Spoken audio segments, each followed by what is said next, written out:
Let's sing a song full of hope, full of pain. Why don't you sing along, my friend? For it's our last. Xin chào 500 anh em, chào mừng anh em đến với channel của mình. Tính đến hiện tại, số bộ anime được thực hiện từ chuyển thể cho đến original anime trên khắp các thể loại đã lên tới hàng triệu. Vậy nên không quá khó để bắt gặp vài bộ anime có nội dung hoặc hình thức ít nhiều na ná nhau. Có thể là ngẫu nhiên, cũng có thể là cố tình vay mượn. Tuy nhiên các nhà sản xuất chẳng hề lên tiếng về những sự giống nhau ấy, cũng chẳng có hệ thống tiêu chuẩn chấm điểm nào để đánh giá mức độ trùng lặp. Song nó vẫn khiến cộng đồng fan hâm mộ 5 lần 7 lượt xì xầm bàn tán, thậm chí là cãi cọ, gây gổ ném đá. Ngày hôm nay Anime Wiki sẽ tổng hợp 10 anime bị người xem nghi ngờ là vay mượn ý tưởng nha anh em.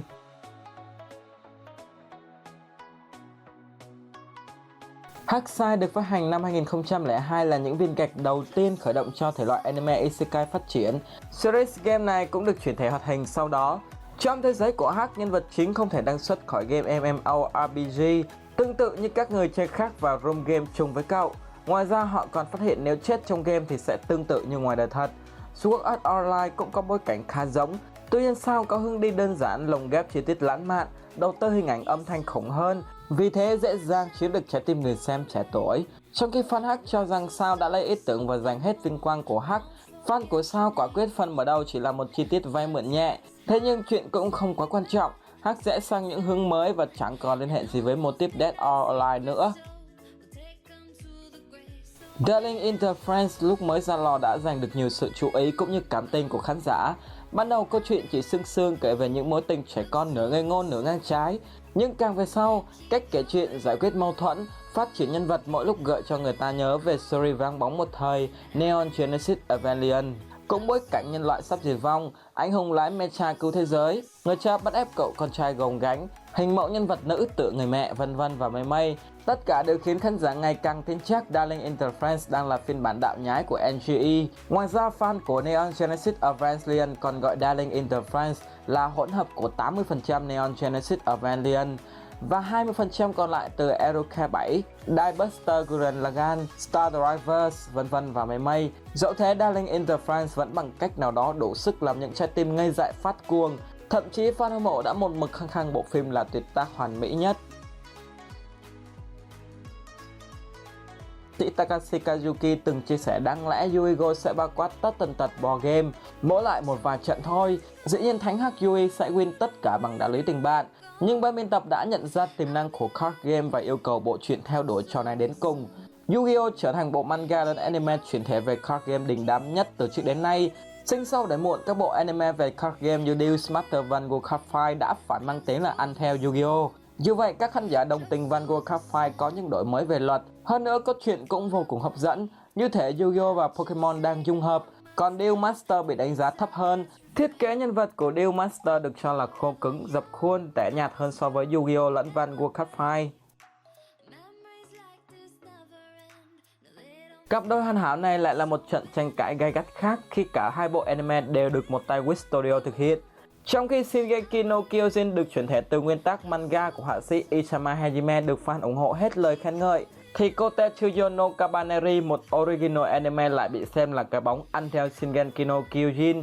Nếu ở AOT ta có 3 tòa thành mỏng manh bị người khổng lồ tấn công, thì ở Kabaneri ta có pháo đài bị zombie đục thủng. Rồi câu chuyện về những bộ động cơ chiến đấu, về hình mẫu nhân vật chính siêu phế mà Tom Holm, về cái bầu không khí hắc ám diệt chủng tận thế đến nơi, đã làm fan hâm mộ thắc mắc liệu Kabaneri có là hàng bắt trước. Tuy nhiên nếu chấp nhận là có vay mượn một phần tài nguyên của Attack on Titan, Kabaneri vẫn là một anime đáng xem, được đánh giá cao trong lòng fan hâm mộ thể loại hành động kích dị. Một bộ anime nổi hơn xăng RON 95 sau khi dịch Covid như Pokemon chắc chắn sẽ có khá nhiều đàn em tiếp bước. Digimon đã từng bị cho là hàng nhái của Pokemon vào những ngày đầu ra mắt vì có chung phong cách quái thú chiến đấu.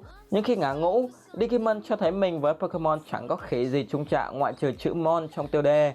Dù thế, không lâu sau đó nhiều anime series khác ra đời, cũng lấy bối cảnh nhà huấn luyện quái thú đi Chuju, chạm trán bắt quái thú ốp sọt nhau giành farm trong Pokemon, Monsuno Bakugan, Yokai Watch vân vân và mây mây, cùng nhiều bộ khác đã mở rộng thế giới quái thú chiến đấu lên tầm siêu phổ biến, đến nỗi người ta coi đó như một thể loại chứ chẳng còn vay mượn từ một nguồn nào đó nữa. Cả hai đều có nhân vật chính là một anh chàng người Nhật bị mọi người xem thường.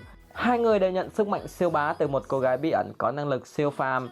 Họ đều trả nếm cay đắng bị xã hội ruồng bỏ, tước đi người mình quan tâm và quyết định dùng sức mạnh siêu khủng đánh trả lại cả thế giới. Cuối cùng cái kết dành cho hai anh chàng này đều đắng ngắt như nồi canh khổ qua. Vâng, đó chính là Code Geass và Guilty Crown. Code Geass ra đời trước Guilty Crown đến nửa thập kỷ. Sau khoảng thời gian dài năm nồi bánh chưng và vài tô bánh tét, người xem vẫn còn ký ức đủ nguyên vẹn để liên hệ hai bộ này với nhau để rồi cho ra kết luận. Chúng cứ giống làm sao ấy. Tuy nhiên về hình thức, Guilty Crown đã trở nên rất hào nhoáng, lung linh. Những kỹ thuật vẽ cơ bản lẫn cái cảm giác bức bối, nửa giận nửa thương trong lòng mỗi fan hâm mộ thì hầu như không khác mấy so với ngày họ gặp gỡ Code Geass. Nhất là về hai nam chính Lelouch và Sue. Dù có vài khác biệt, song hướng phát triển nội tâm, cách thúc đẩy nhân vật xoắn tít của Sue khiến người ta không khỏi đem ra so sánh với nam thần Lelouch. Dive ra mắt 4 năm sau Phi. Fury là original anime của Kyoto Animation, còn Dive được chuyển thể từ anime cùng tên của hai họa sĩ Mori Eto và Ikeno Masahiro. Dù là anime thể thao môn bơi lội, Free có hai hướng màu hường thảnh thơi độc lạ, không kịch tính nhưng lại rất gay cấn. Nguyên tắc của Dive tập trung vào những nam sinh hướng đến Olympic môn bơi lội như ba manga thể thao khác.